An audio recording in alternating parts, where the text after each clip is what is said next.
Okay, let's go ahead and get started this afternoon. It's a couple of minutes after the hour. Good afternoon. My name is Laura Gomez and I teach history at STC Mid-Valley Campus in Weslaco. And thank you for joining us for our presentation today, War and Peace on the Rio Grande, 1861 to 1867. Before I introduce our guest, I would like to take a minute to acknowledge our South Texas College Library staff who secured our speakers and exhibit. Ms. Gina Otvos is Library Art Gallery Coordinator. Thank you for doing the legwork to organize these events. I would also like to thank Mid-Valley Campus librarian Lillian Carrillo and her staff, especially Sam, for helping to set up the exhibit and for welcoming students and other visitors to the exhibit during its duration. In addition, I would like to thank the history and one government professors at Mid-Valley Campus who were so enthusiastic and supportive to bring the exhibit and today's speaker to our students in our community. And now I would like to tell you a little bit about our guest. Ms. Roseann Bacha-Garza is the program manager of the Community Historical Archaeology Project with Schools, or CHAPS program. And she's a lecturer of anthropology at the University of Texas, Rio Grande Valley campus in Edinburg, Texas. Outlined in her thesis, San Juan and its role in the transformation of the Rio Grande Valley is a succession of Spanish land grantees, displaced Civil War families, Anglo entrepreneurs, and Mexican Revolution refugees and their migration to San Juan, Texas, at various stages of municipal development. She is co-author of Blue and Gray on the Border, the Rio Grande Valley Civil War Trial, and co-editor of The Civil War on the Rio Grande, 1846 to 1876. The book Images of America, San Juan, was authored by Roseann Bacha-Garza and San Juan Economic Development Corporation, which won Preservation Texas's Heritage Education Award. Welcome to the STC community, Ms. Bacha-Garza. I know we will learn much from your talk today. Thank you. Thank you so much for inviting me today to speak to your students and then to the community at large. So I'd like to thank Laura Gomez for her wonderful introduction and Gina Otvos for securing our museum exhibit that is standing now in the Mid-Valley campus's library for all to enjoy. So I'm very excited to be here today to speak with you about our Rio Grande Valley Civil War Trail project for the CHAPS program and this traveling museum exhibit titled War and Peace on the Rio Grande, 1861 through 1867. And throughout this presentation today, I'm going to speak about the different aspects and themes and categories that we cover throughout our exhibit.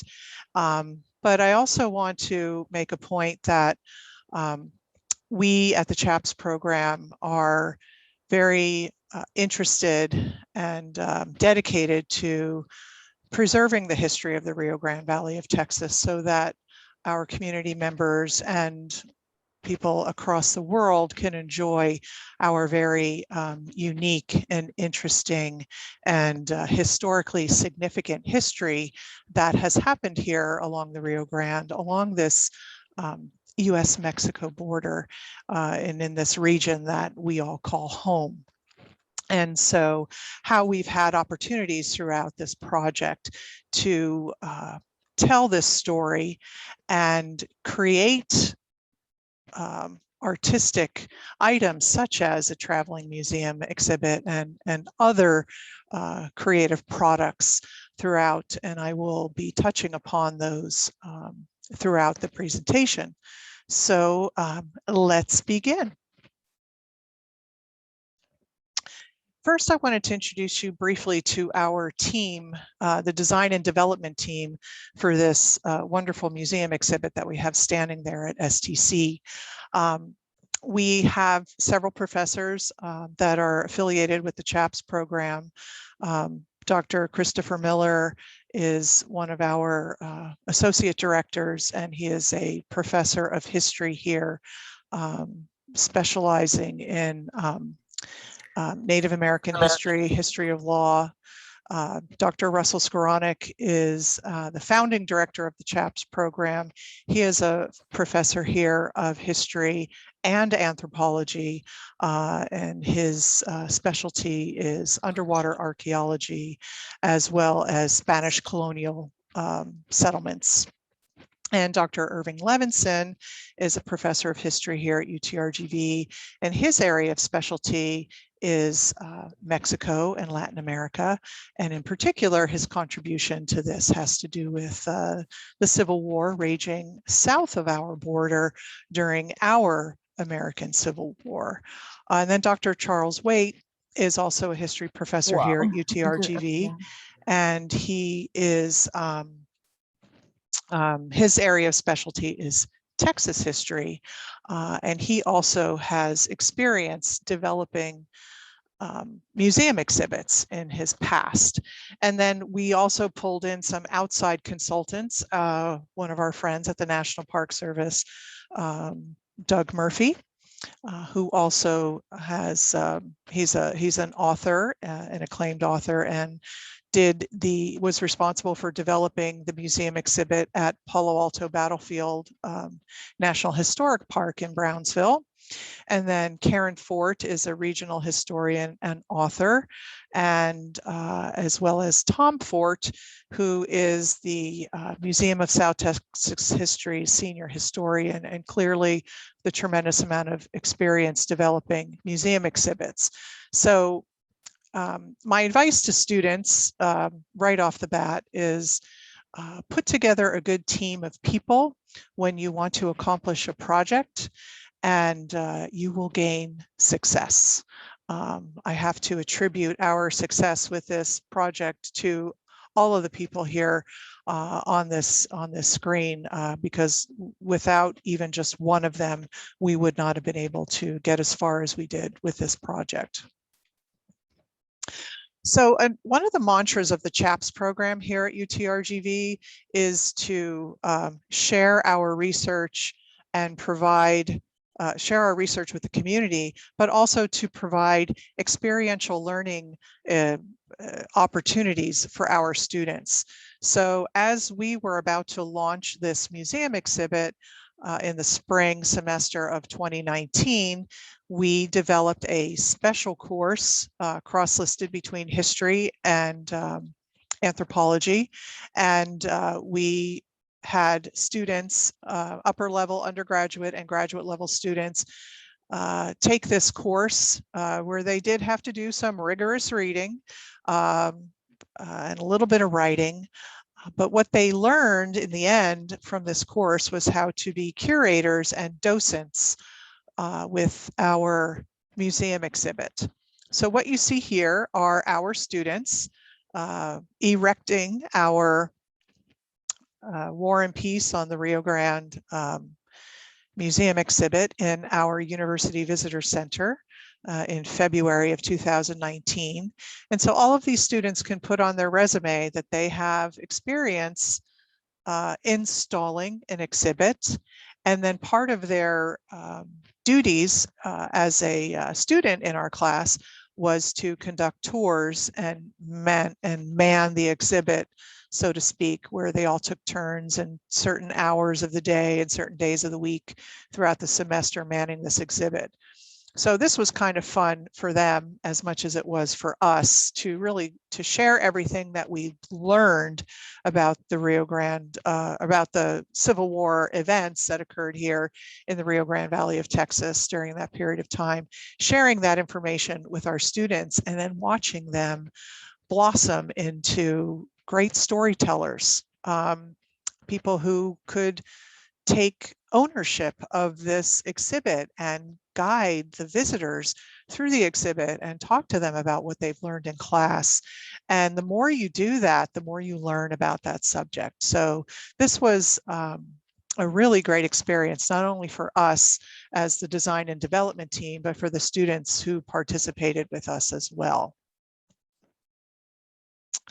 So we have our exhibit set into 6 different thematic panels. We call them triptych panels because they are a trio of panels. There are 3 panels times 6 themes. So we have 18 panels for people to walk through the exhibit and to enjoy. And they are set up in both English and Spanish. So it is a completely bilingual exhibit, which makes it very friendly to our population here in the Rio Grande Valley of Texas. So with the introduction panel set that you see here on the screen, we introduced the War and Peace on the Rio Grande, what life was like here along the Rio Grande during the period of time just prior to the onset of the U.S. Civil War. So the U.S. Civil War technically started in 1861 and finished in 1865. And in the state of Texas, the state of Texas seceded from the Union in February of 1861. And then the U.S. Civil War began in April of 1861. So what these panels here show the visitor is what life was like here along the banks of the Rio Grande, either in ranching communities along the river or in the cosmopolitan Twin Cities of Brownsville and Matamoros, because those were the bigger sister cities at the time. And yes, of course, we had Edinburg, which was what we know today as Hidalgo, Texas. And then the sister town across the river there was Reynosa, and the rest of them going on up the river. But at the time, Matamoros was a hustling and bustling Mexican city, as was Brownsville on the US side. So we wanted to show the viewer what life was like on the border between these two blossoming and bustling cities. And to note that we call it cosmopolitan Twin Cities because it wasn't just people who were living there that could speak Spanish and English. There were people from all over Europe, all over the East Coast that had come down to this area because of economic activity and opportunity. So you could be walking through Brownsville and or Matamoros and hear languages such as Italian, German, and French. That's why we call it the cosmopolitan Twin Cities. And then we also had racial diversity along the US-Mexico border in Hidalgo County, which is actually my area of specialty with regard to researching this broad subject of the Civil War events along the Rio Grande. We had families who participated in Underground Railroad activity. They arrived in what we know today as San Juan and Alamo, Texas, where the husband was a white man, the wife was a Black woman, and then their mixed race children and grandchildren and extended family members arrived here in the early to mid 1850s and then settled along the banks of the Rio Grande and were influential and participants in shepherding runaway slaves across the border into freedom in Mexico on their licensed ferry landings on their ranches. So that in a nutshell is what that first triptych is all about, telling the viewer about what was life like in the Rio Grande Valley of Texas just prior to the US Civil War.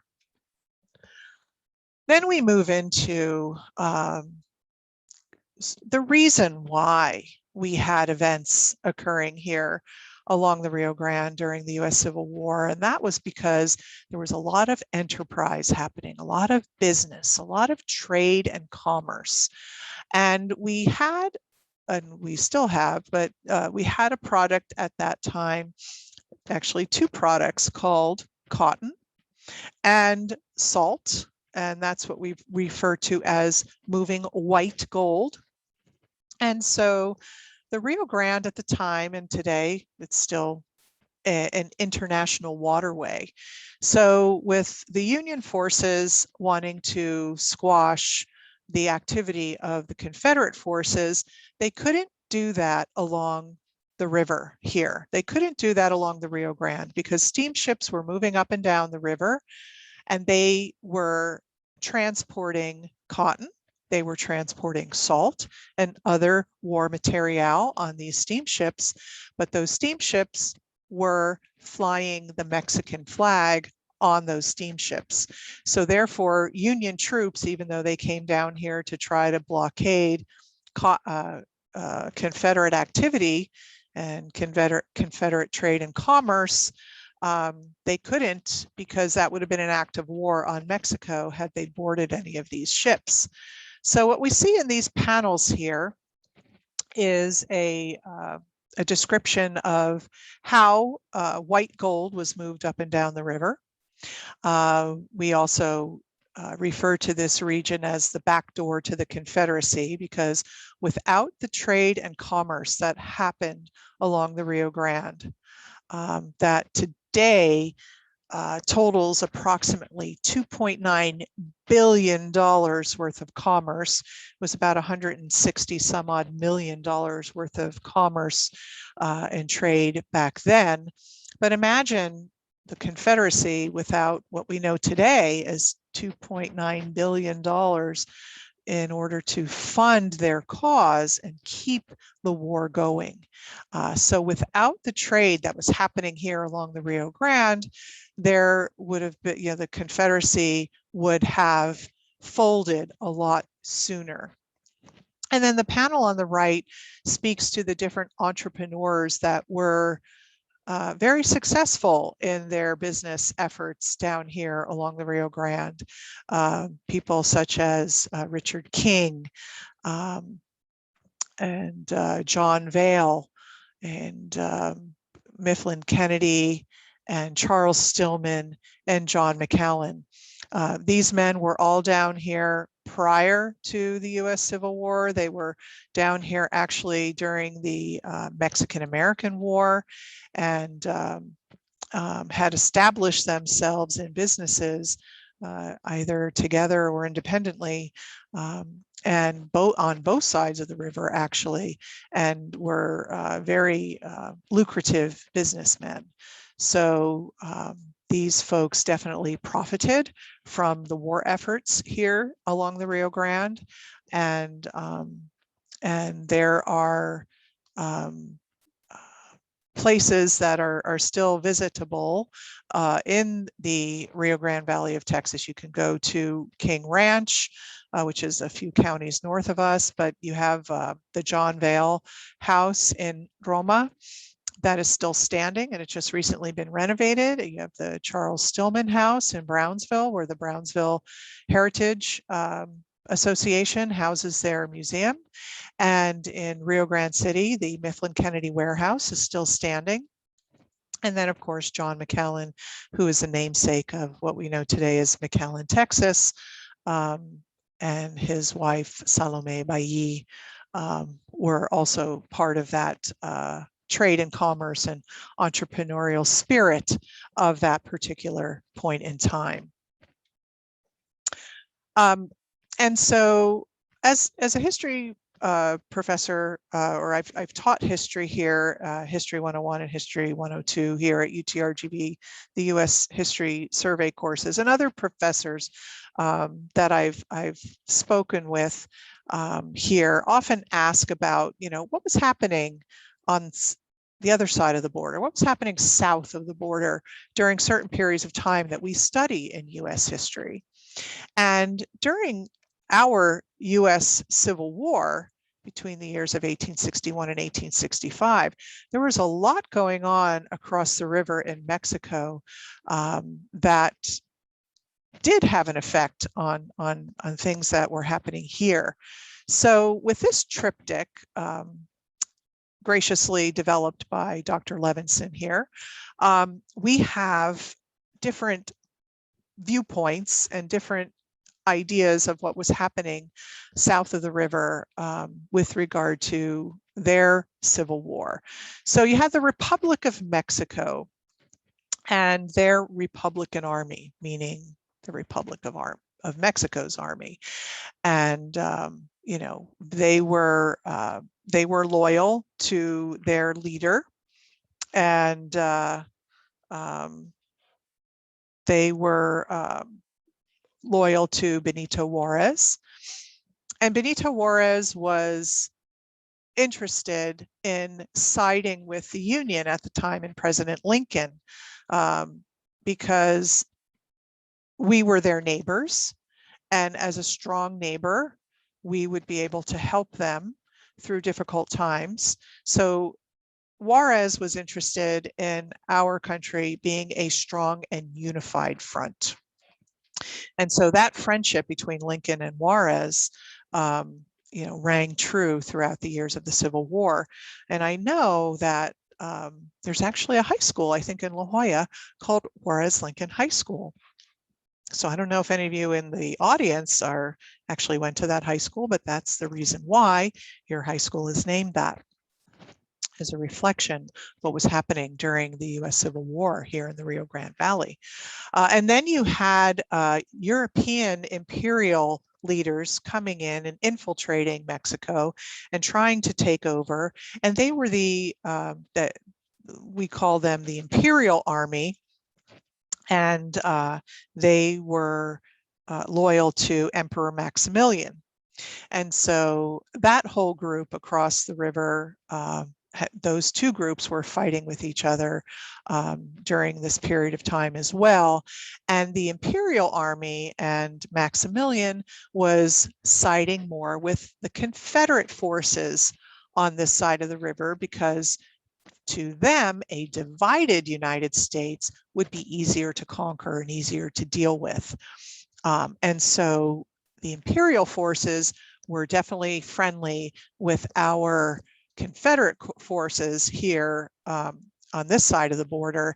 And they were the ones who were playing instrumental roles in assisting with that cotton trade and the transportation of that product and other war material like medicine and guns and ammunition and salt, to not only go up and down the river on steamship, but to go on ox carts on the Mexican side of the river out to Baghdad, which was the port on the south side of the river. And through that shanty town, the Confederates would trade and sell their products to ships that were waiting out in the Gulf of Mexico to buy cotton, to buy arms, to buy ammunition, to buy salt, to buy medicine, and to keep their Confederate cause going. And then the other panel we have in here talks about transnational complications. And so there are some figures that some of you may be familiar with, like Juan Nepomuceno Cortina, and then Santiago Vidaurri, or John Salmon Rip Ford. And so these folks were the ones with the immediate boots on the ground in the region,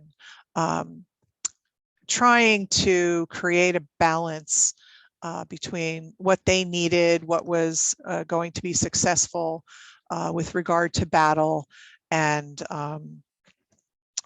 not totally disseminating the whole region. So again, these panels are in Spanish and English.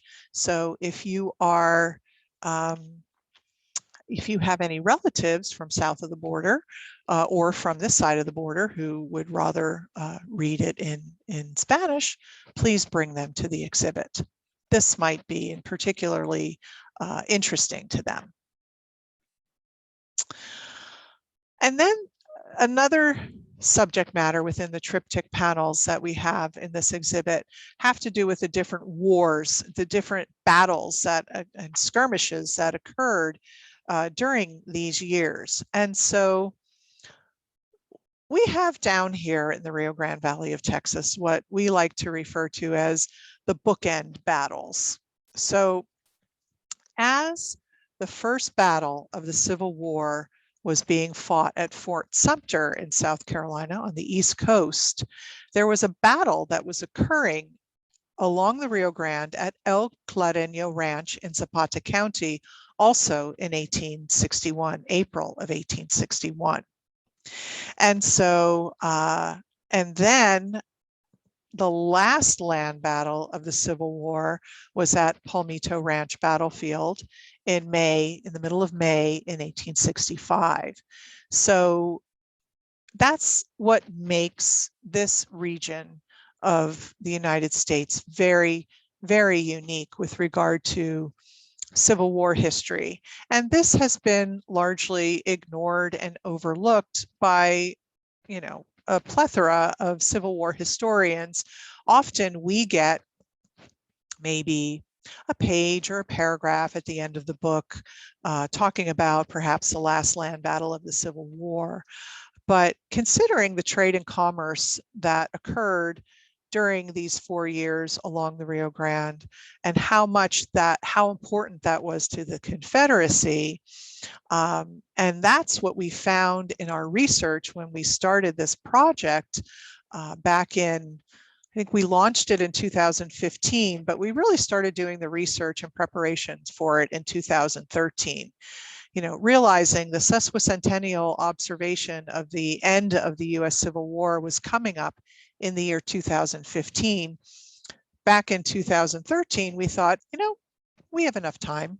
We can do this. We can get this project off the ground, and we can search the region and research the area and put together a project and a program that made sense.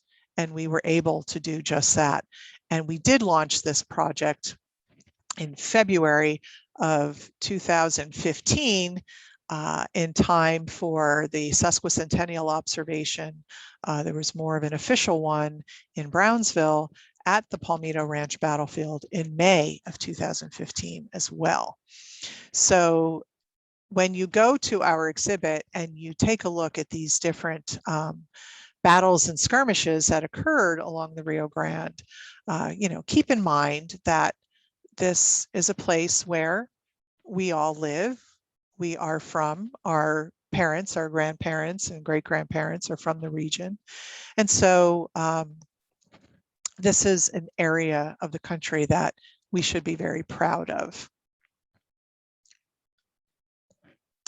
So talking and speaking about the battles that occurred, the US Civil War, in case you do not know, is the war fought by American soldiers with the highest amount of casualties ever. So we consider, I believe there was about 600,000 people who actually died in battle and combat during the US Civil War. But when we consider the amount of casualties, there's over 1 million.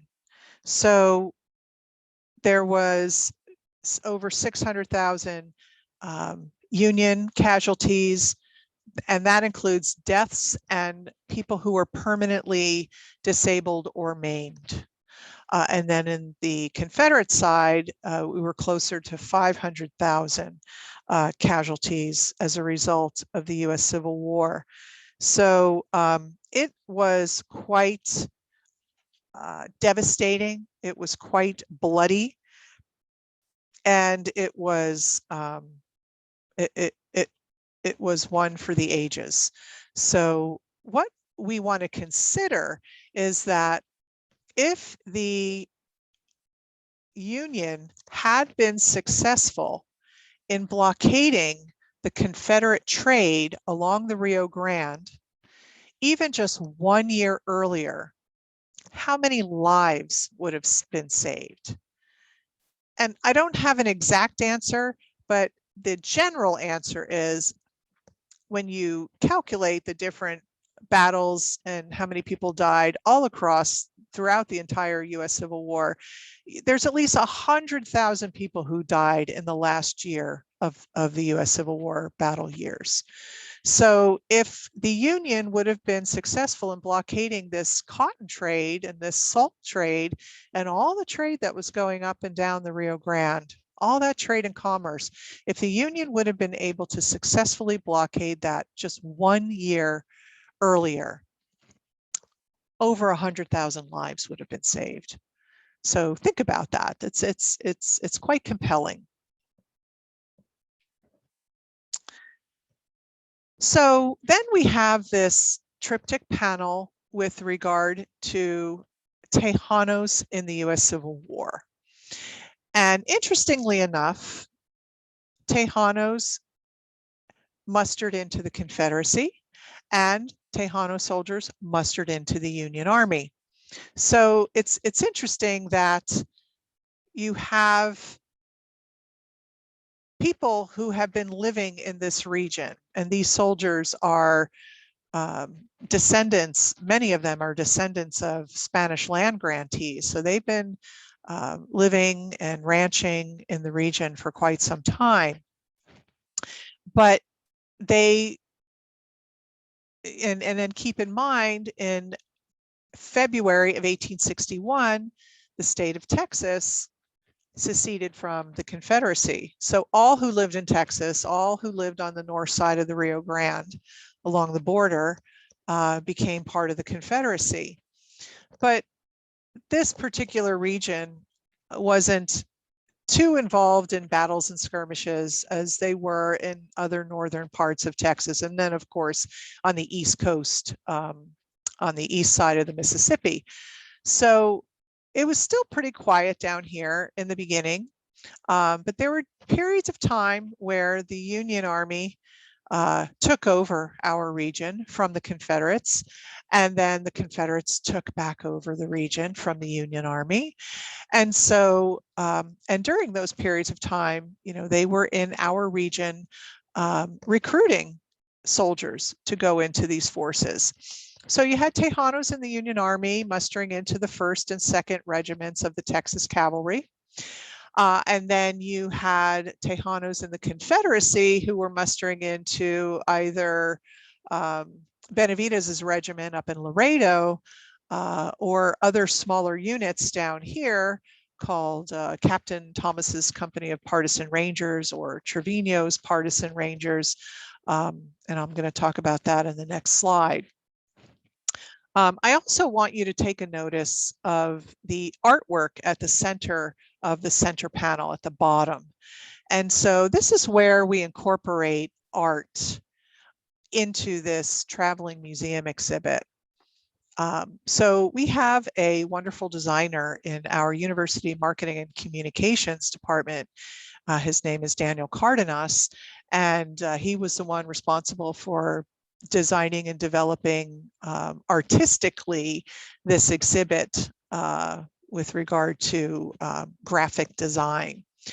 And so what we did with Daniel is we talked to him about the 6 different panels, 6 different themes that we had in this exhibit, and we asked him to come up with some original artwork. And I'll go over that in a little bit as well. But I just wanted you to notice before I move on to the next slide, and maybe you have noticed so far, that every one of our triptych panels at the bottom of the center panel has some original artwork in it.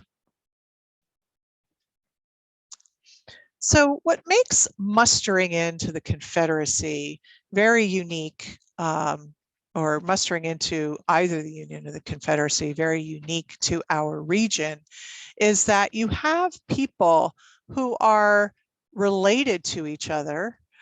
For example, Patricio Perez, who is in this image, the picture of him holding the wide-brimmed hat, as you can imagine, being a cavalry soldier on horseback. Out in the hot sun here in South Texas, you might want a wide-brimmed hat. And he hails from Havana Ranch, which is in western Hidalgo County. And his relative, Ramon Salinas, out of Carnesto Lenda's ranch, which is what we know today as Rio Grande City, Texas, in Starr County, had mustered into Captain Thomas's company of partisan rangers. So we have these two relatives mustering into opposite sides. And so, you know, they didn't muster in at the same period of time. But when they did muster in to each of these units, each side, the Union and the Confederate side, did promise these ranchers, these skilled horsemen, because they wanted them to patrol the Rio Grande. They wanted them to go up and down Military Highway, which was a caliche road at the time running along the river, to patrol the region.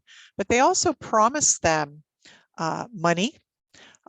They promised them a new saddle. They promised them a rifle, boots, and shoes and other things of interest that caused these folks to want to muster into the units that were recruiting at the time.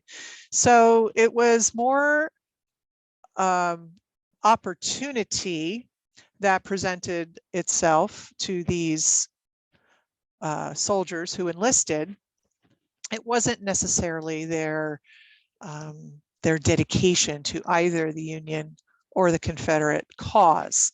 So you had folks who were ranch owners on this side of the Rio Grande who wanted to protect themselves and their property and their possessions and their family and their loved ones.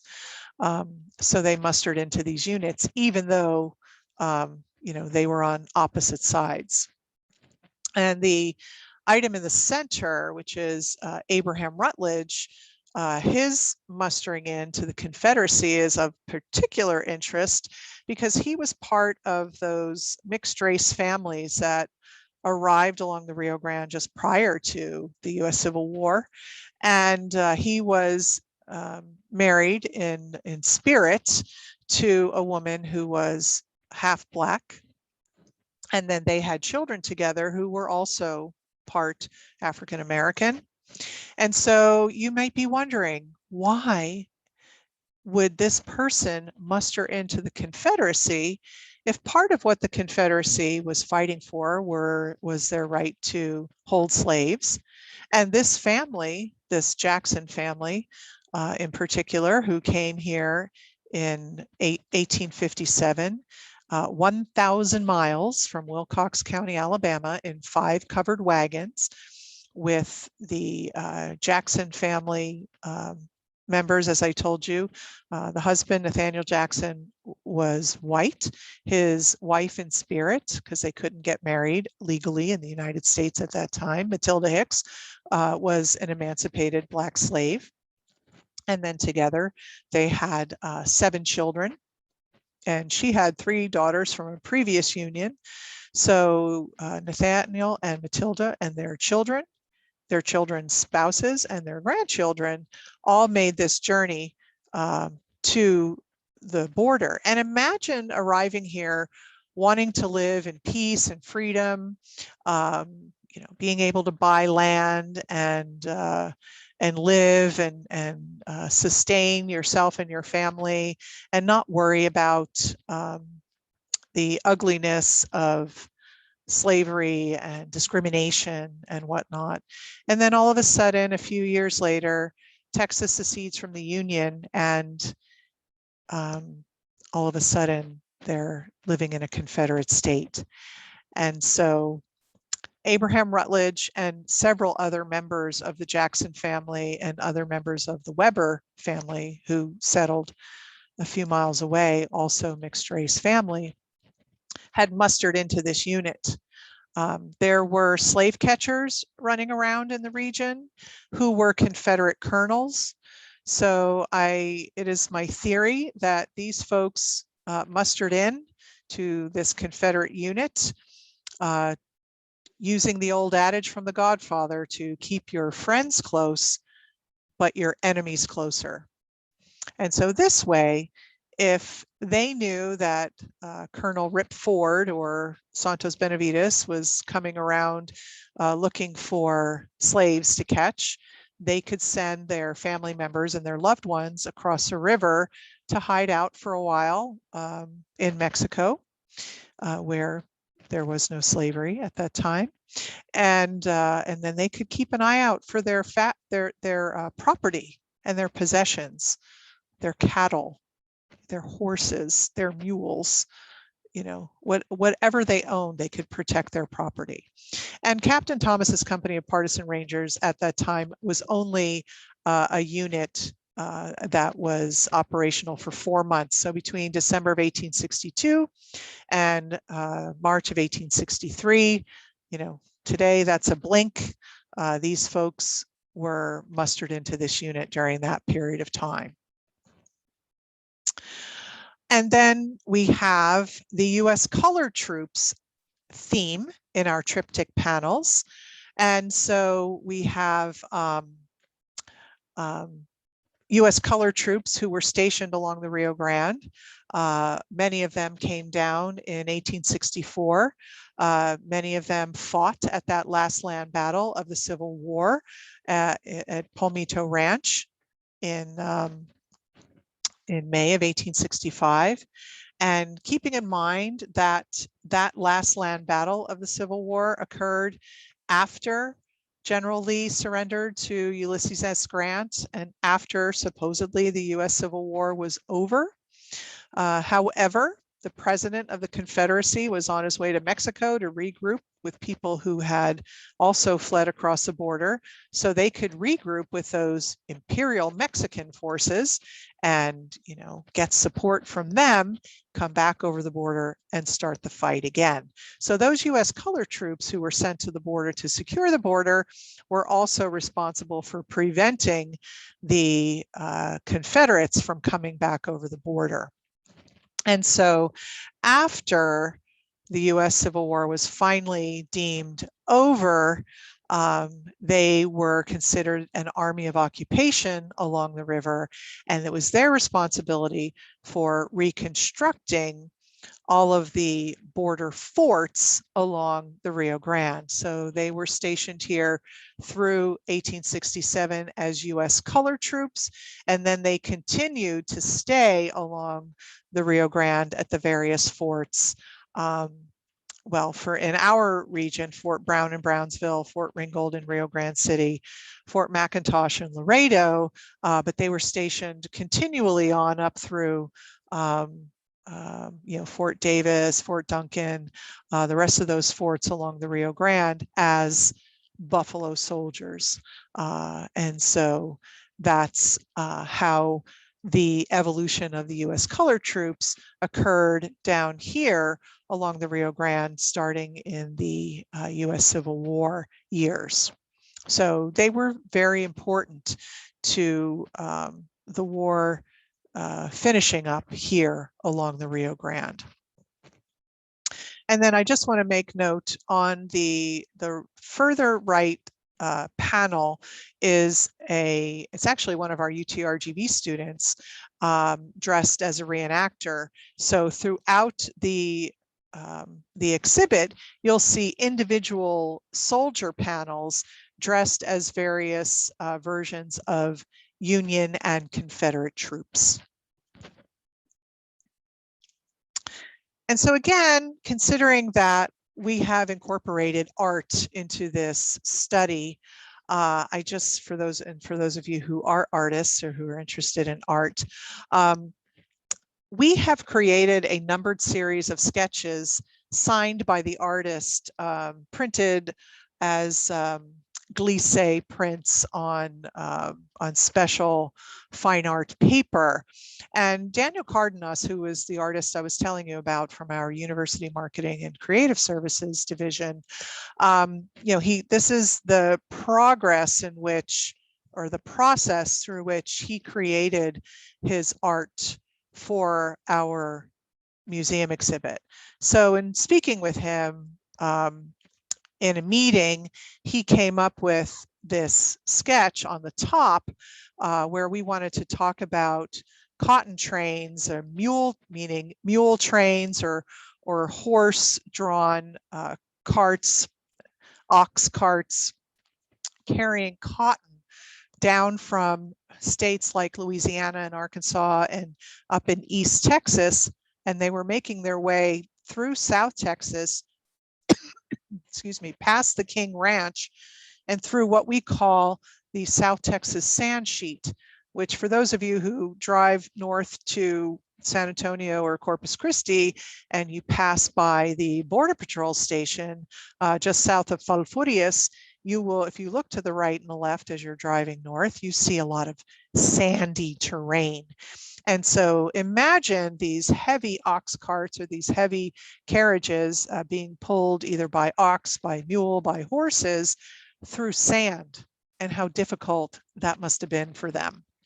So we gave Danny some ideas as to what we wanted on each of the panels as part of the theme, and he created some wonderful artwork. And so this one has to do with the South Texas Sand Sheet and coming down on the cotton trains.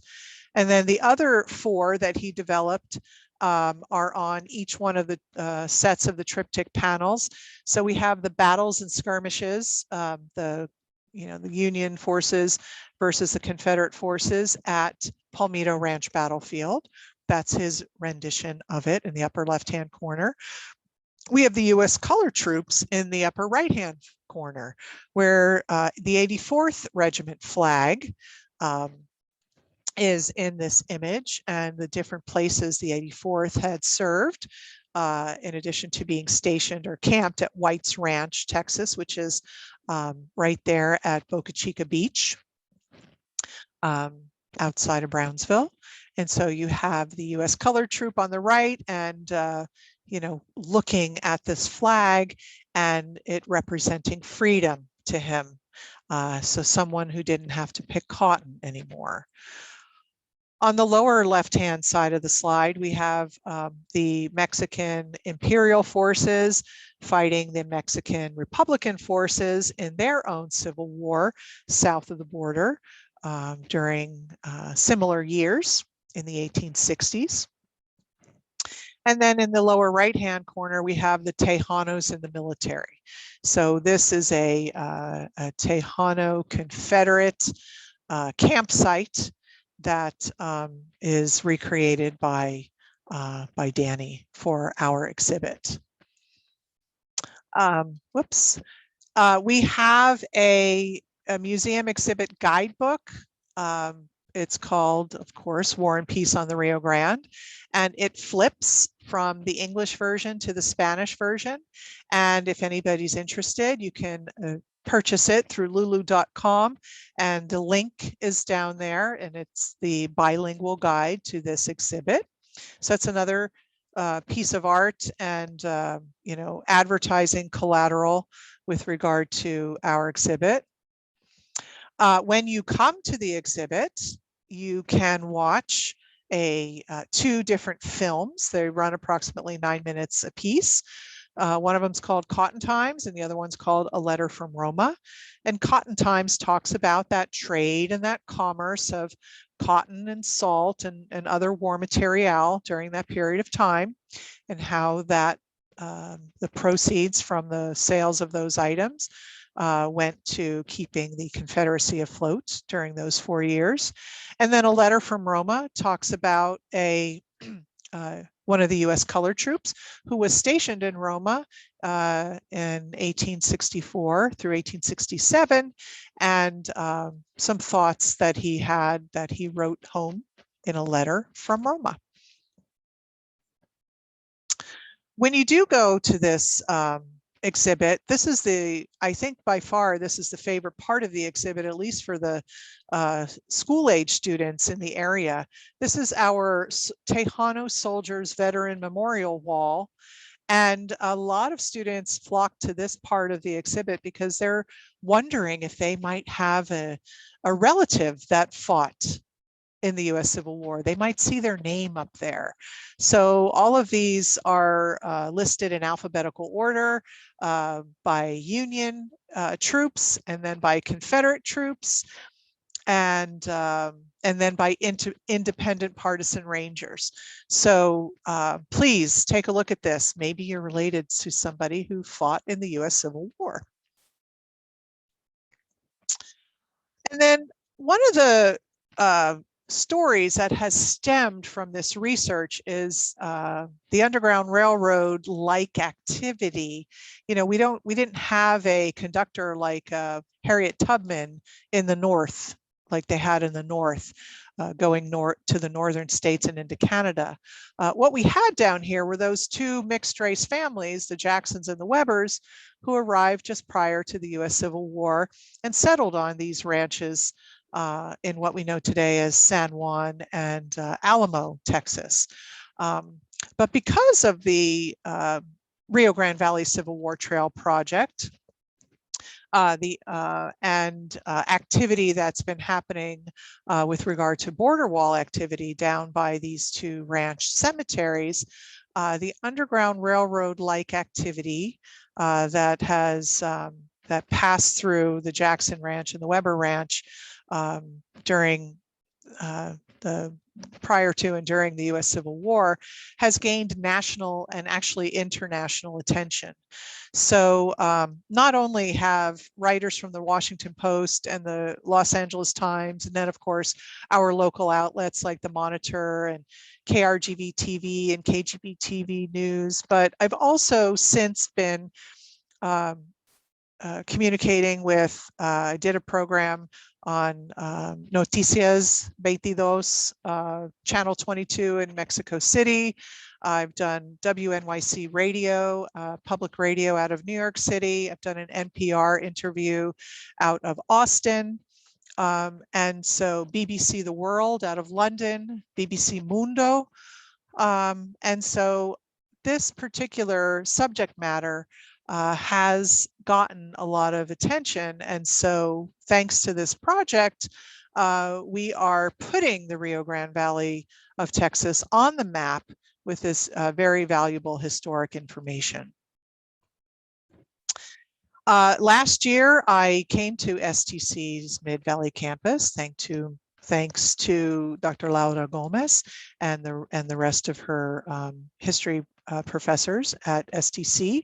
And I showed the film, Just a Ferry Ride to Freedom, that talks a lot about this research into escaped slaves and runaway slaves traveling through Texas and crossing over the river into Mexico through these ranches in Hidalgo County. So it is available on YouTube for you to watch at your leisure.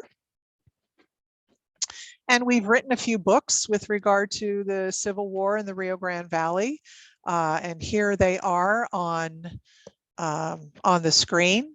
The one on the left is a scholarly edited anthology written by 11 scholars with regard to their special knowledge and attributes and research that pertain to events in that occurred along the Rio Grande during the US Civil War. The book in the center is our tourism guidebook. It's got lots of pictures, lots of information about sites to see, phone numbers of museums and other birding centers and things where you can travel along the 200-mile trail and stop and see the different sites on our trail and visit all the different aspects on our map. And I'm going to show you the map in a minute. And then the Civil War era on the lower Rio Grande is more of an easier reading popular book. We've actually sold about 5,000 copies of this book, and our university professors here at UTRGV and I believe at STC as well, and Laredo Community College, for example, we use this book in our History 1301 and History 1302 classes because it covers the Civil War and Reconstruction.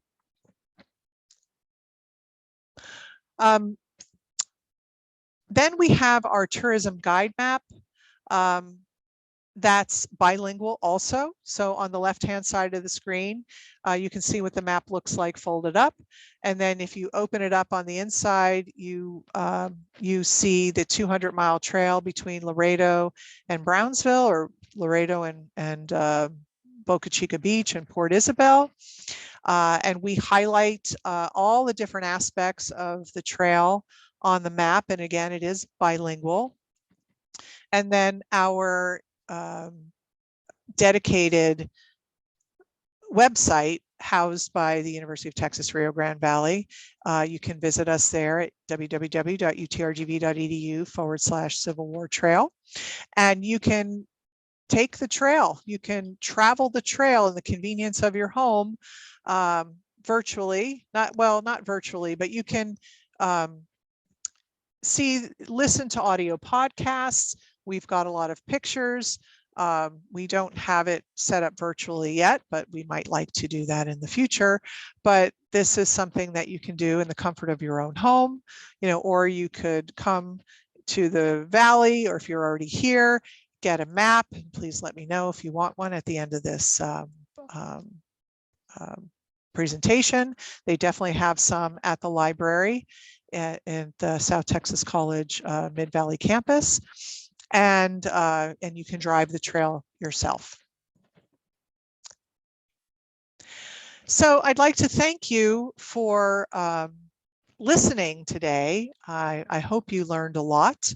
I'd like to invite you again to please go to the exhibit that is standing right now at the South Texas College Weslaco Mid-Valley campus in their library. And I'd like to again thank Laura Gomez and Gina Otzbos, as well as Lillian and Sam in the library for helping us set this up and erect the exhibit. We couldn't have done it without them, their help. And so please come, please take some time and visit our exhibit. And so that is it. I will stop sharing my screen and the slideshow. And then I'd like to open it up for questions if anybody has any. We do have a few questions for you today. Mm-hmm. I'll go ahead and read the first one to you. You mentioned that the lucrative cotton commerce prior to 1865 was an essential source for financing the Confederate militia. Mm-hmm. What role did the slavery industry play in making the cotton white gold industry so successful? And thank you, Mr. Ray Howard, for that question. Hi, Dr. Howard. Dr. Howard is an esteemed colleague of ours here at the CHAPS program and of mine as well. The role of slavery during the U.S. Civil War years was not as impactful down here in the Rio Grande Valley of Texas, because a lot of people didn't have slaves in this region too much unless you were stationed at one of the forts and you brought them with you to act as servants while you were living there, maybe an officer or something like that. But the role that slavery played with financing, with the cotton and how it financed the militia during the U.S. Civil War occurred up in East Texas, up in Alabama and Arkansas and Louisiana, and in other, in what was Austin's colony as well, in now what we know today as Texas. Those folks who settled up in those parts of Texas, East Texas, and of course the other southern states that were flooding this area with the cotton, they could not have survived and prospered as much as they did without slavery, without owning and operating their their farms, their cotton farms, with the help of slaves. So their role, slavery's role in this, was paramount, because those folks who were sending their ox carts or mule carts or horse trains with, bales of cotton through South Texas, through the treacherous Nueces Strip and down to Brownsville and Matamoros, or to make sure that their product got to market, got sold to those ships that were waiting from around the world out in the Gulf of Mexico.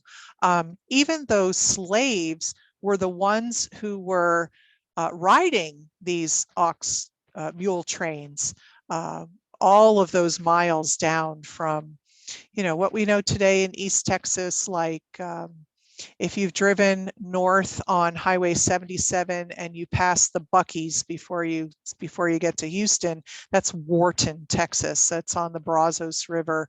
That was a huge cotton manufacturing region.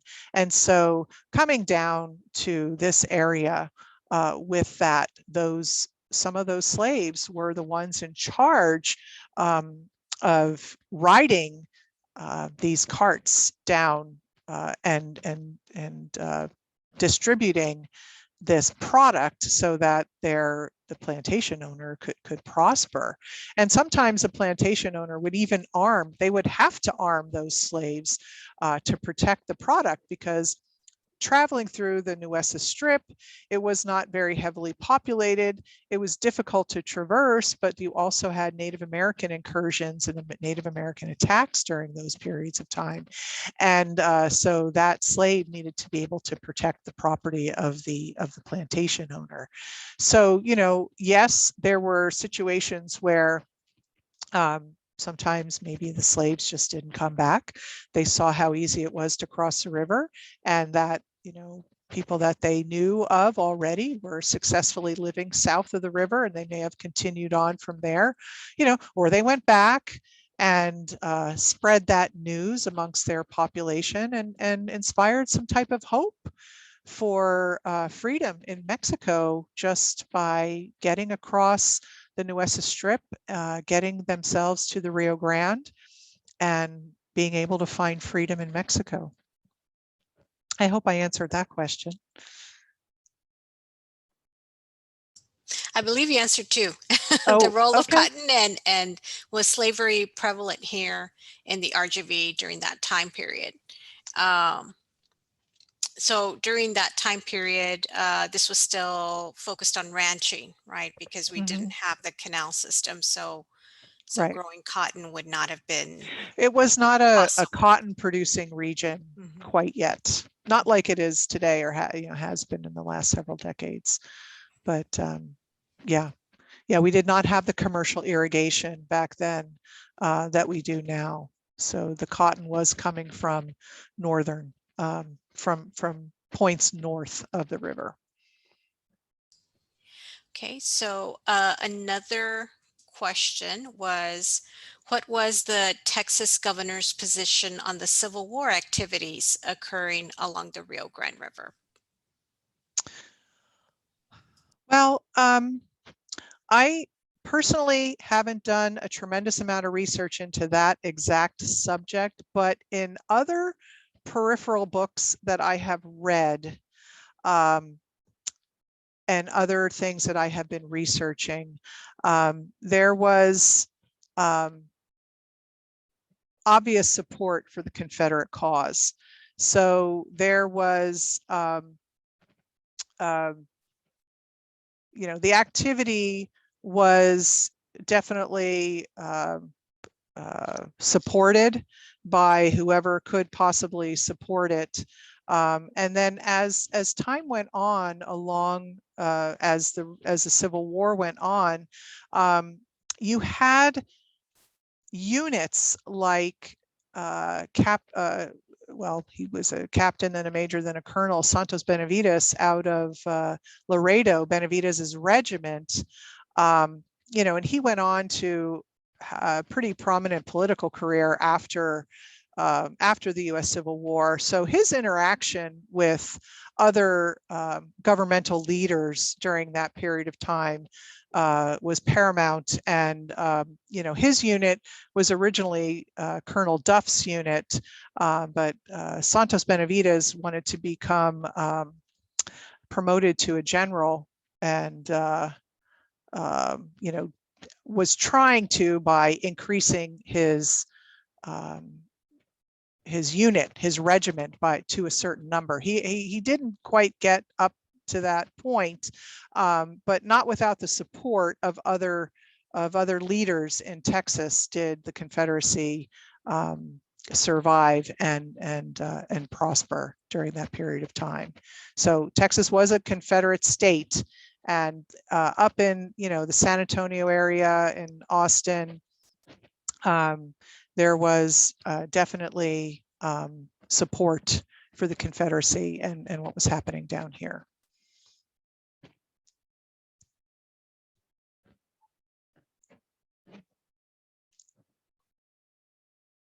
Laura. Sorry about that. That's okay. What can you tell us about the native populations at this time? Were they also employed and exploited for gain, or were they wholly ignored, or were they more closely tied to local landowners and or parishes? So thank you, Mark Anthony, for that question. Very interesting. Mm-hmm. Well, I mean, when I talk about Native American peoples in this region, I like to go all the way back to the Spanish colonial settlements when José de Escandón came on behalf of the Spanish government, of the Spanish crown, to settle the villas in our region along the Rio Grande to protect the territory from incursions from the north, by the French in particular, that were coming down through Louisiana. And when those settlers got here and settled in the villas along the Rio Grande, like in Laredo and Guerrero and Mier and Camargo and so forth and so on, those folks were utilizing Native American peoples in the region as slaves. But they were also procreating with them as well. So those slaves, those Native American peoples who were in the region at the time when the Spaniards got here were assimilating, kind of by force into the Spanish colonial way of life down here. And so, that was in the 1740s and 1750s. Fast forward to the 1840s and the 1850s and the 1860s, like a century later, what you have living along the Rio Grande are these Tejanos, or these Mexican Texans, who are of blended culture. They're not wholly or fully 100% Spanish. You have mestizo culture in there. And then when you have the Mexican American war soldiers staying behind, you have more, Anglo staying back and melding into the culture as well. And then with these mixed race families coming in, and US colored troops staying behind and marrying into these colonies as well, you start to have that African American blend into the mix. So, with regard to Native American peoples, I know that there were several missions along the Rio Grande that did cater to the Spanish effort in trying to Christianize those peoples. So there are some maps that I have seen in my travels that talks about out over in kind of near where you all are in South Texas College. There used to be a Lake Tampacuas. There was a Native American tribe that was surviving there for a while, the Tampacuas. Then you had the Casas Chiquitas.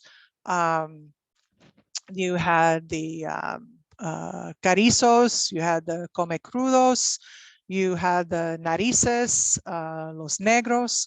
There was several different Native American tribes that were living independently along the river and still trying to survive even after the Spanish conquest or the Spanish colonial settlers in the 1750s. So when we're talking about by the time the 1860s roll around, it's not as prevalent, but it is definitely there. I saw a map created by the Edinburg Junior Historians League in the 1950s. So yet again, another 100 years later, and a map is created by this Junior Historians League out of Edinburg. And there are these little icons on the map that show where there are remnants of, or were at that time, remnants of peoples, Native American peoples who were still living their culture, their lives here in the Rio Grande Valley of Texas.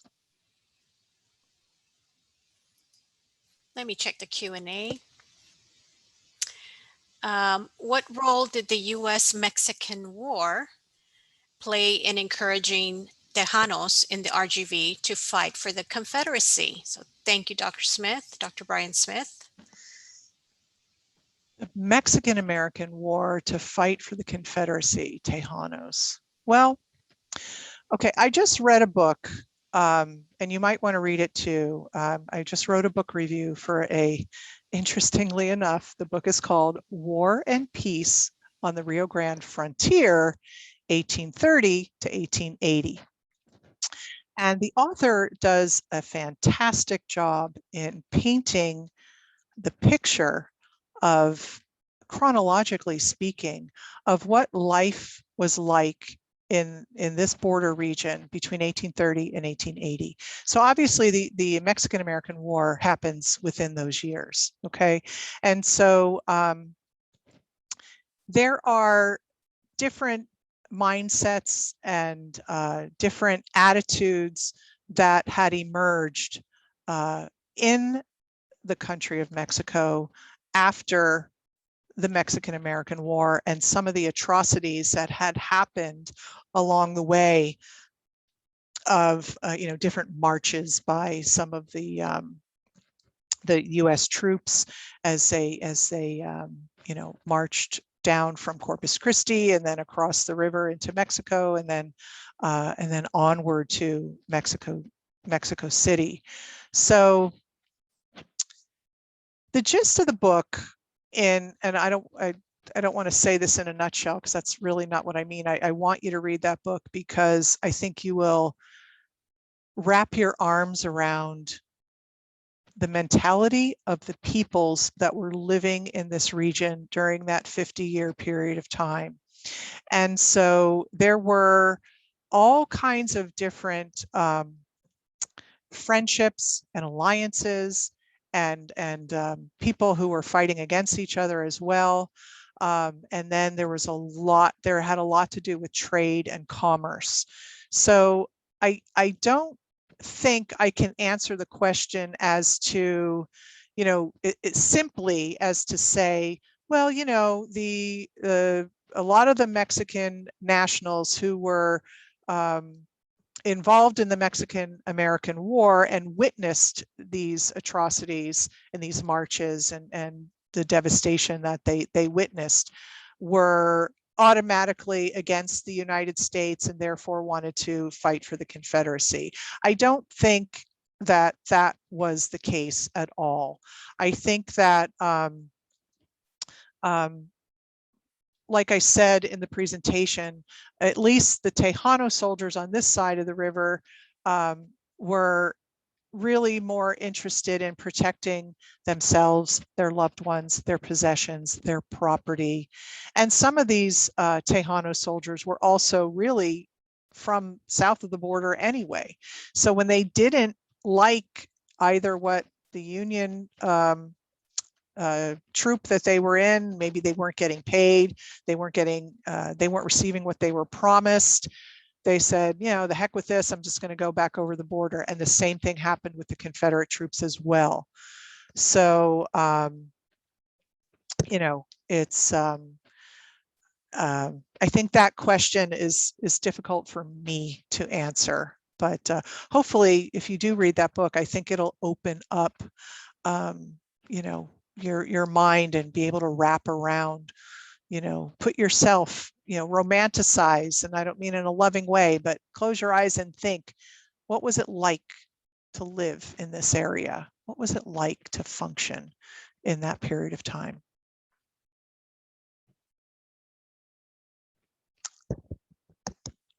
Another question we have is there any data or records of weapons and ammunitions that came for the Confederacy through the Mexican borders? Well, I haven't myself ventured across the border to go through the archives as other authors have. But yes, there is, as I know I've been to the Briscoe Center for American History at UT in Austin.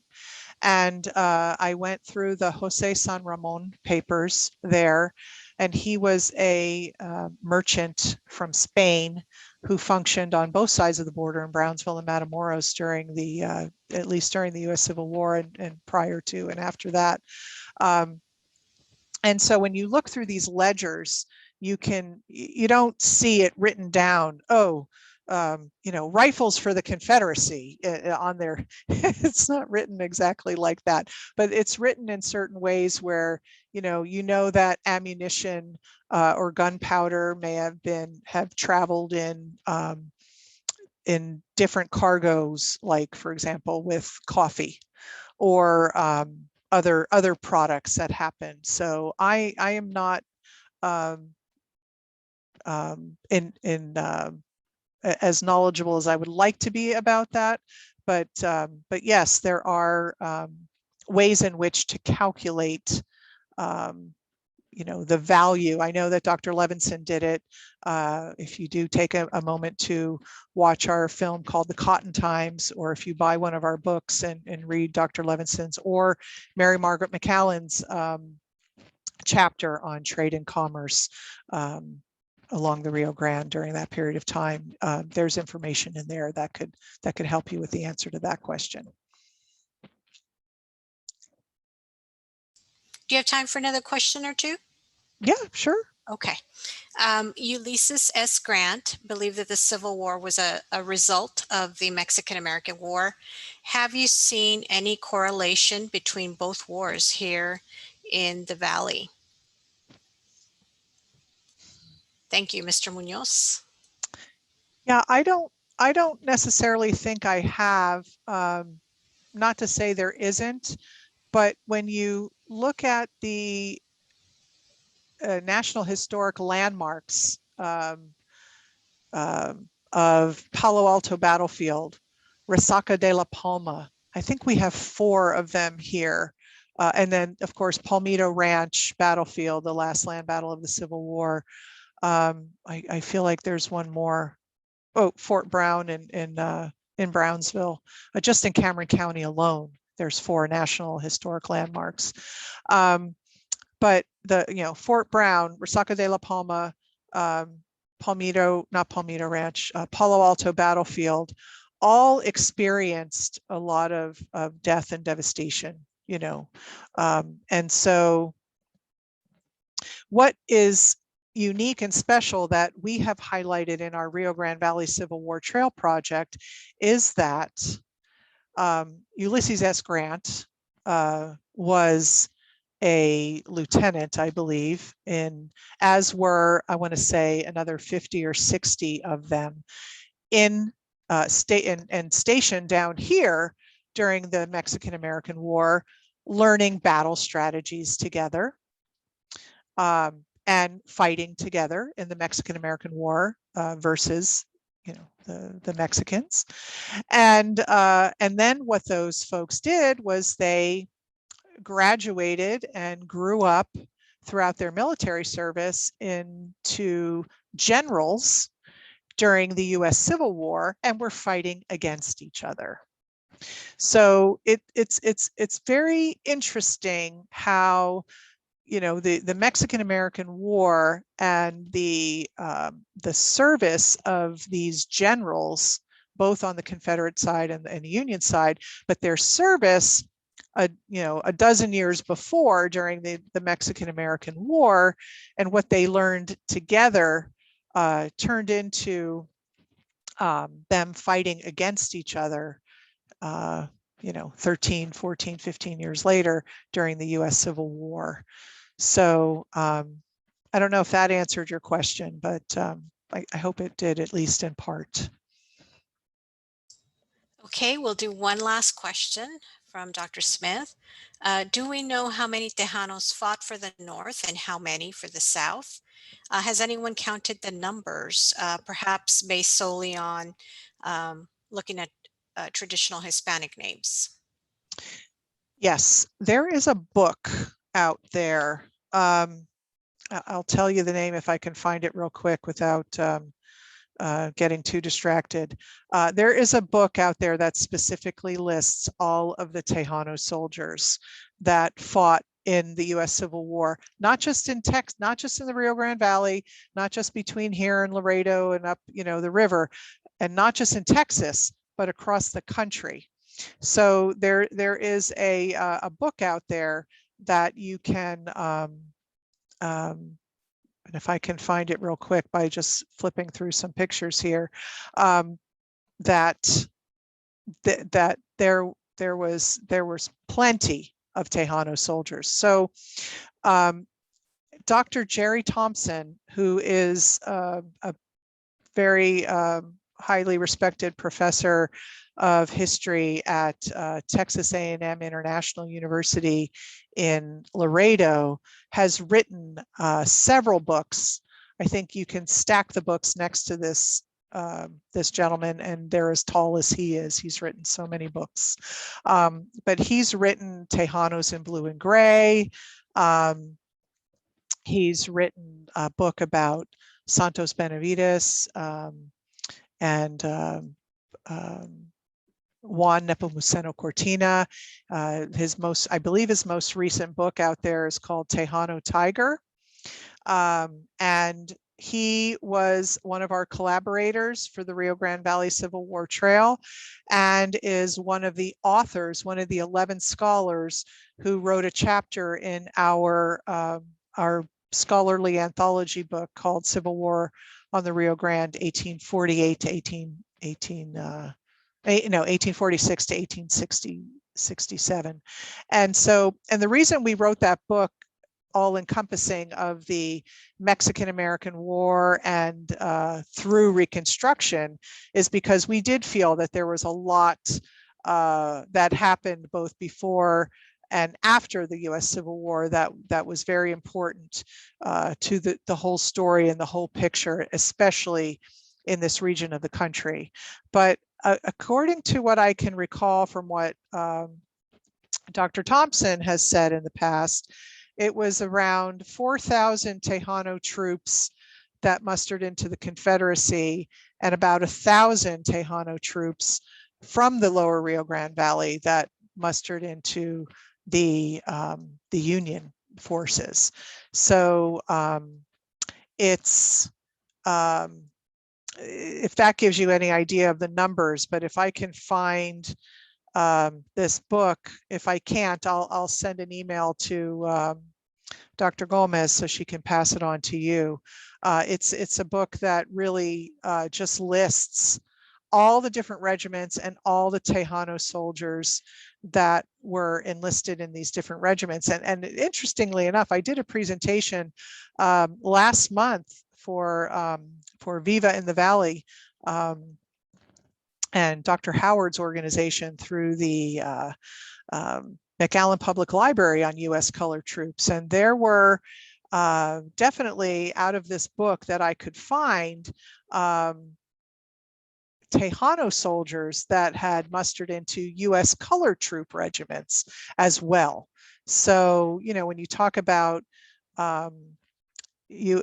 Civil War soldiers of color, you think of Tejano troops, you think of U.S. colored troops as well. So it's all very interesting. It's a subject matter for which I'm so happy and blessed to have been involved with this project with the colleagues that we have here at the CHAPS team, and all the scholars and participants throughout this. I don't know, we've been doing this since 2013, so almost 8 years now we've been developing this project, and it seems to be the never-ending project, or the project that just doesn't stop giving.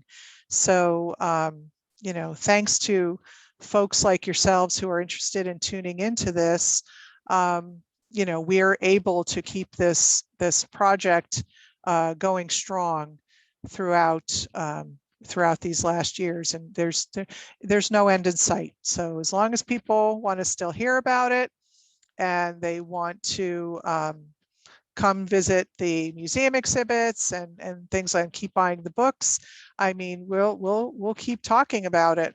So again, thank you. I still haven't found it. I know I had taken a picture of the cover because I wanted to order it. We have it here at the library. So I had been borrowing it, but I was going to buy it for my personal collection, and I just haven't done it yet. So oh, here it is. Here it is. Sorry, there's a little glare. There's like a glare across the soldiers, but it's that's the name of the book.